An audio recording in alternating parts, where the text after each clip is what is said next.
নমস্কাৰ SSC আসাম 2.0 চেনেলৰ অন্য এটা নতুন ভিডিঅ'লৈ আপোনালোক সকলোকে স্বাগতম জনাইছোঁ। এই ভিডিঅ'টোত আমি আহিবলগীয়া আসাম পুলিচ এক্সামৰ বাবে মক টেষ্ট পাৰ্ট 9 ডিছকাছ কৰিম। আশা কৰোঁ এই ভিডিঅ'টোৱে আহিবলগীয়া এক্সামত আপোনালোকক যথেষ্ট সহায় কৰিব। বলক ভিডিঅ'টো আৰম্ভ কৰোঁ। আমাৰ ফাৰ্ষ্ট কুৱেশ্যনটো হ'ল 8 মাৰ্চ তাৰিখটো গোটেই বিশ্বজুৰি কি দিৱস হিচাপে পালন কৰা হয়? ইয়াৰ ৰাইট এনচাৰটো হ'ব অপশ্যন এ আন্তঃৰাষ্ট্ৰীয় মহিলা দিৱস। 8 মাৰ্চ তাৰিখটো গোটেই বিশ্বজুৰি আন্তঃৰাষ্ট্ৰীয় মহিলা দিৱস হিচাপে পালন কৰা হয়। আমাৰ নেক্সট কুৱেশ্যনটো হ'ল আন্তঃৰাষ্ট্ৰীয় মহিলা দিৱস 2025ৰ বিষয়বস্তু বা থিম কি?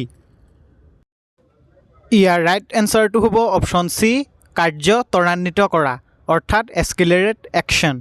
আন্তঃৰাষ্ট্ৰীয় মহিলা দিৱস 2025ৰ বিষয়বস্তু বা থিম হ'ল কাৰ্য ত্বৰান্বিত কৰা অৰ্থাৎ এস্কেলেৰেট একশ্যন। আমাৰ নেক্সট কুৱেশ্যনটো হ'ল শেহতীয়াকৈ কোনে মহিলা দিৱসত নাৰী শক্তিৰ দ্বাৰা বিকশিত ভাৰত সন্মিলন উদ্বোধন কৰিছে? ইয়াৰ ৰাইট এনচাৰটো হ'ব অপশ্যন এ ৰাষ্ট্ৰপতি দ্ৰৌপদী মুৰ্মুৱে।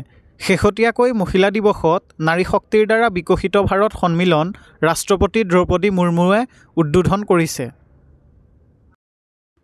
আমাৰ নেক্সট কুৱেশ্যনটো হ'ল RBIৰ নতুন কাৰ্যবাহী সঞ্চালক হিচাপে কাক নিযুক্তি দিয়া হৈছে? ইয়াৰ ৰাইট এনচাৰটো হ'ব option D doctor Ajit Ratnakar যোশীক। RBIৰ নতুন কাৰ্যবাহী সঞ্চালক হিচাপে ডক্টৰ অজিত ৰত্নাকৰ যোশীক নিযুক্তি দিয়া হৈছে। আমাৰ নেক্সট কুৱেশ্যনটো হ'ল কোন তাৰিখে জন ঔষধি দিৱস পালন কৰা হয়? ইয়াৰ ৰাইট এনচাৰটো হ'ব অপশ্যন চি 7 মাৰ্চ। 7 মাৰ্চ তাৰিখে জন ঔষধি দিৱস পালন কৰা হয়। আমাৰ নেক্সট কুৱেশ্যনটো হ'ল কোন চনত সুভাষ চন্দ্ৰ বসুৱে ফৰৱাৰ্ড ব্লক প্ৰতিষ্ঠা কৰিছিল? ইয়াৰ ৰাইট এনচাৰটো হ'ব অপশ্যন বি 1939 চনত। সুভাষ চন্দ্ৰ বসুৱে 1939 চনত ফৰৱাৰ্ড ব্লক প্ৰতিষ্ঠা কৰিছিল। আমাৰ নেক্সট কুৱেশ্যনটো হ'ল কোনটো পৰিকল্পনাৰ আধাৰত 1947 চনত ভাৰতৰ বিভাজন কৰা হৈছিল? ইয়াৰ ৰাইট এনচাৰটো হ'ব অপশ্যন চি মাউণ্ট বেটেন পৰিকল্পনা। মাউণ্ট বেটেন পৰিকল্পনাৰ আধাৰত 1947 চনত ভাৰতৰ বিভাজন কৰা হৈছিল। আমাৰ নেক্সট কুৱেশ্যনটো হ'ল ধেনুধৰ পাহাৰ কোনখন ৰাজ্যত অৱস্থিত? ইয়াৰ ৰাইট এনচাৰটো হ'ব অপশ্যন এ গুজৰাট। ধেনুধৰ পাহাৰ গুজৰাটত অৱস্থিত। আমাৰ নেক্সট কুৱেশ্যনটো হ'ল কোনখন নদীক মধ্যপ্ৰদেশৰ জীৱনৰেখা হিচাপে জনা যায়? ইয়াৰ ৰাইট এনচাৰটো হ'ব অপশ্যন ডি নৰ্মদা। নৰ্মদা নদীক মধ্যপ্ৰদেশৰ জীৱনৰেখা হিচাপে জনা যায়। আমাৰ নেক্সট কুৱেশ্যনটো হ'ল মাৰ্টাণ্ড সূৰ্য মন্দিৰ কোনখন ৰাজ্য বা কেন্দ্ৰীয় শাসিত অঞ্চলত অৱস্থিত? ইয়াৰ ৰাইট এনচাৰটো হ'ব অপশ্যন এ জম্মু কাশ্মীৰ। মাৰ্টাণ্ড সূৰ্য মন্দিৰ জম্মু কাশ্মীৰত অৱস্থিত। আমাৰ নেক্সট কুৱেশ্যনটো হ'ল ভাৰতৰ কোনখন ৰাজ্যত কাৱাল বাঘ সংৰক্ষিত বনাঞ্চল অৱস্থিত? ইয়াৰ ৰাইট এনচাৰটো হ'ব অপশ্যন এ তেলেংগানা। ভাৰতৰ তেলেংগানা ৰাজ্যত কাৱাল বাঘ সংৰক্ষিত বনাঞ্চল অৱস্থিত। আমাৰ নেক্সট কুৱেশ্যনটো হ'ল কোন চনত প্ৰথমবাৰৰ বাবে ভাৰতে ICCৰ পুৰুষৰ ক্ৰিকেট বিশ্বকাপত জয়লাভ কৰিছিল? ইয়াৰ ৰাইট এনচাৰটো হ'ব অপশ্যন এ 1983 চনত। 1983 চনত প্ৰথমবাৰৰ বাবে ভাৰতে ICCৰ পুৰুষৰ ক্ৰিকেট বিশ্বকাপত জয়লাভ কৰিছিল।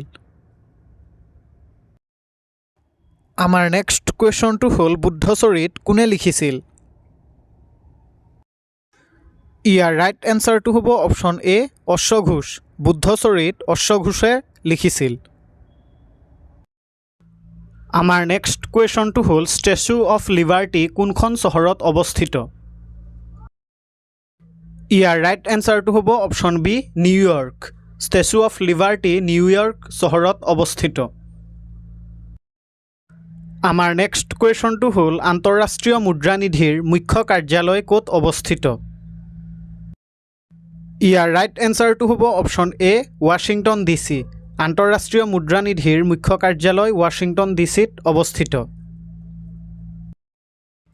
আমাৰ নেক্সট কুৱেশ্যনটো হ'ল কোন চনত কলাগুৰু বিষ্ণুপ্ৰসাদ ৰাভাৰ মৃত্যু হৈছিল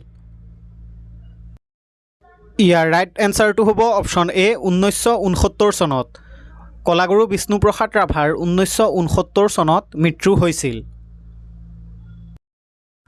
আমাৰ নেক্সট কুৱেশ্যনটো হ'ল অসমৰ জয়ন্ত তালুকদাৰ কোনটো খেলৰ সৈতে জড়িত